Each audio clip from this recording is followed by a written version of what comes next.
What up, guys? It's your boy Gary Official, aka THO Gas from the Hidden Layer, and today we're talking Cyberpunk 2070. Now, Cyberpunk is a action roleplay open world video game that is set in Night City, which is set in 2077. It's probably the most anticipated game of the year, I would say. If you don't know what Cyberpunk is, you probably heard of it. You've heard people talk about it. And we've heard people saying that they can't wait to play it. So yeah, there was a lot of expectations set on this game.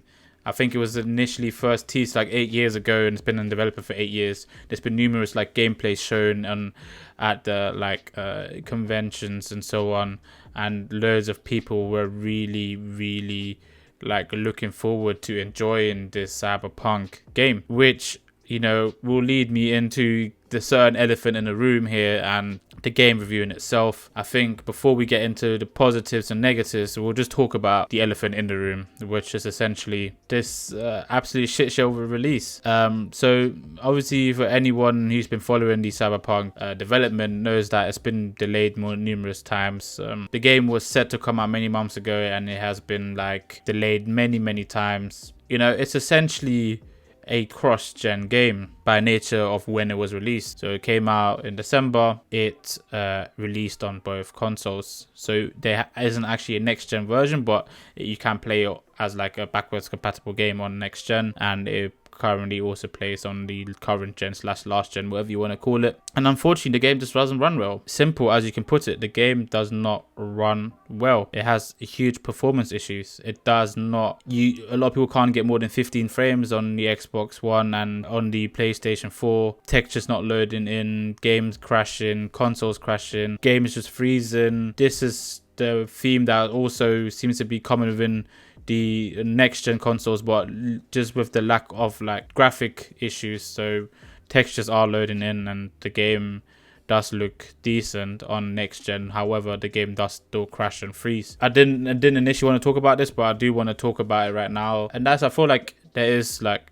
some responsibility to be taken on both sides of the aisle. I think they should have been a lot more transparent with what the game will play like on the current / old gen. Maybe taking the time and said, we can't give you the game that you want on current / old gen. Be honest with people.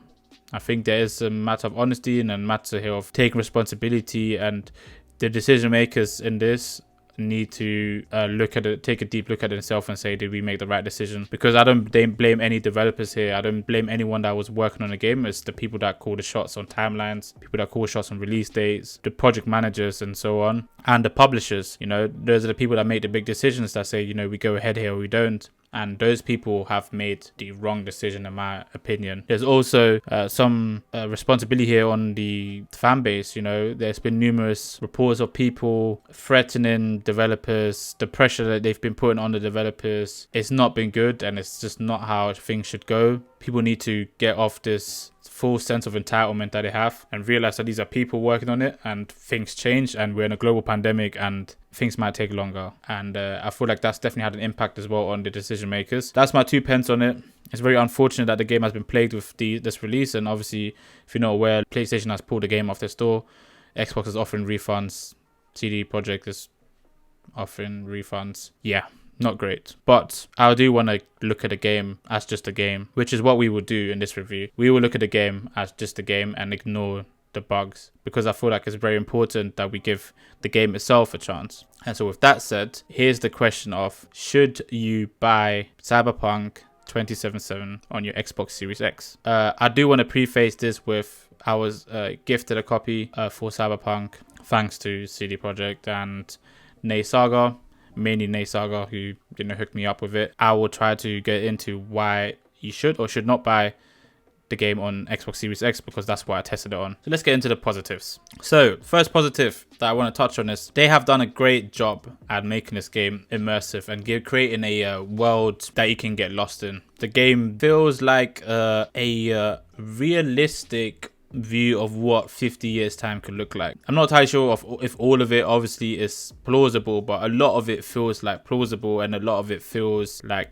realistic in the sense it is quite an immersive world and the way they've shaped it, the way it looks. It doesn't feel too far-fetched. Things are still, you know, we're not like getting like endless flying stuff. Like it all seems still reasonable, and it's a very immersive world when you just kind of go around. It feels like a realistic city. It doesn't actually feel like a city scaled down, which it does feel in like some other open world games where they will have a city and like some outskirts, some outlands, or like some more rural areas, and they almost don't feel realistically set apart or like realistically spaced, where Cyberpunk does feel like that. The next thing I want to touch on is customization. Customization in this game has been incredible from the get-go. The things you can do to your character and how detailed your character can be customized is insane. I mean, many people have documented things like the genitalia stuff and eyebrows, eye colors, the type of hair, anything really, right? There's so many things that can be customized within your character initially, but also later down the line. Not just your character, right? Like we have the cyberware that can be customized.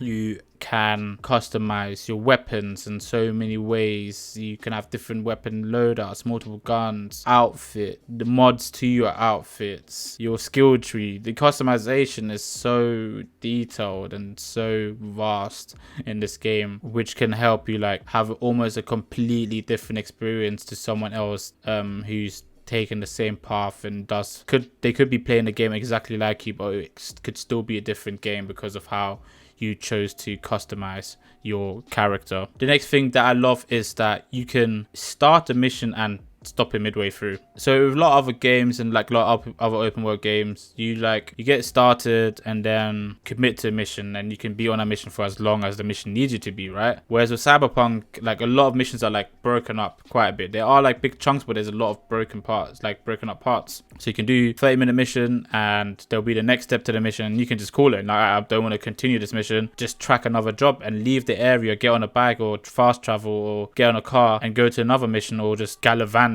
or run around. So that's what I love a lot about it. I've been doing a lot of chunks of multiple missions. That's pretty sick and something I haven't really experienced previously.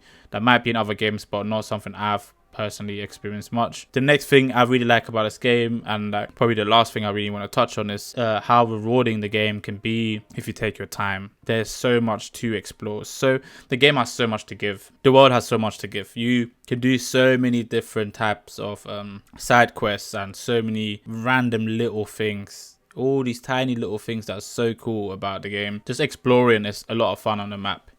And it is rewarding in a sense of like you can do different missions, but also just taking your time through missions is rewarding because there's so much loot, hidden loot, rare loot, like epic loot just laying around sometimes that you won't see if you try to get through it too quick.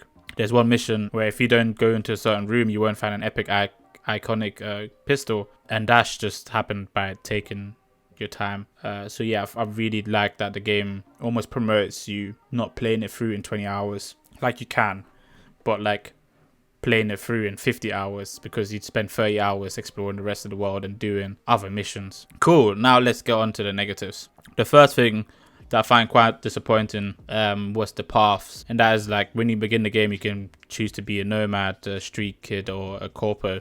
It almost feels like it doesn't really matter what I go with, and I can only really go off my experience with speaking to my friends. So we're all different. We all pick different paths on purpose. I picked street kid, my friend did nomad, and my other friend did corpo.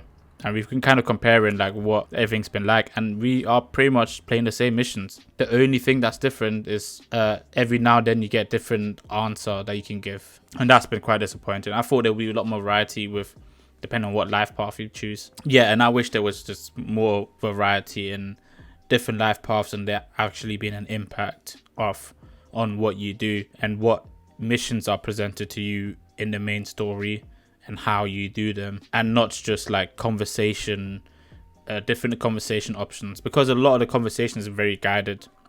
You can actually pick a lot of the different points. So say you're given 4 options. One option will be highlighted in yellow, which will then progress your conversation.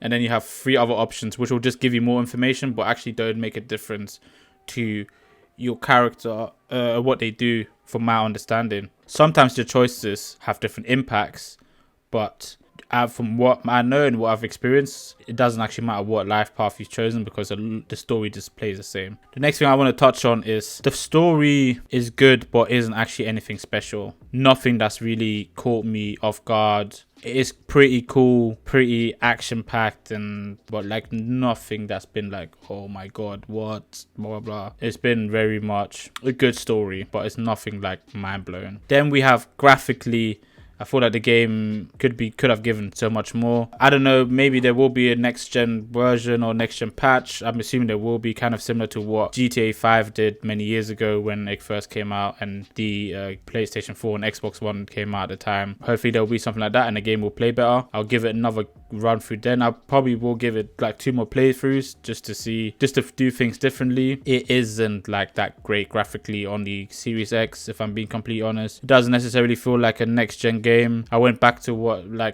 open up Watch Dogs, and in comparison Watch Dogs looks so much better and runs so much smoother. Last point I want to touch on in terms of negatives is it's just too much going on. I don't really know how to put it. There is so much going on in the game. In the menus, on the roads, there is so much going on. There's too much going on. There's too much to do. Crafting, upgrading of things, mods to things. You can add attachments to things, different rarities on items, different abilities on items, skill trees. You have skill points, and then you have perk points. You can upgrade perks, which are also the skill tree. And there's RAM in hacking, and there's so much to do. Cyberware, you have your inventory that you have to manage, finding components for upgrading and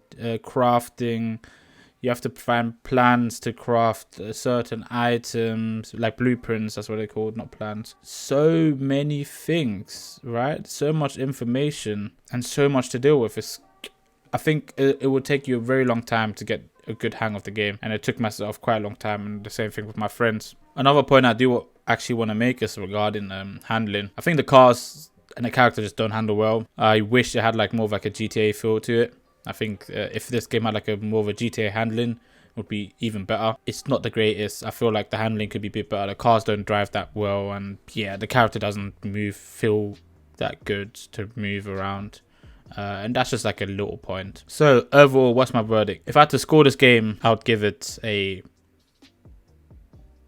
7.5 out of 10. I can't give it more. I have thoroughly enjoyed it with my friends, and it almost gave me that nostalgia feeling that I had when I played GTA, and we were all like comparing where we were at and discussing the game every day. It has been exciting and fun in that sense, but I can't give the game more because it just it's lacking. It's just lacking the it factor for me, and it's a very good game, but lacking the it factor. So to come back to the question we asked in the beginning, which is, should you buy Cyberpunk 2077 for your Xbox Series X? My answer is yes, if you don't mind it not looking like a next-gen game, and if you can be patient with the patches, because those are just things we have to consider. I think it's worth playing. I feel like the game has a lot more to give. I think like CD Projekt is going to do really well going forward with the game. It's just going to require patience. I would recommend getting the game. I hope you guys enjoyed this review. If you did, make sure to drop a like below, guys. Subscribe to the channel if you haven't already. Make sure to follow us on Twitch, where we pop live gameplay all the time.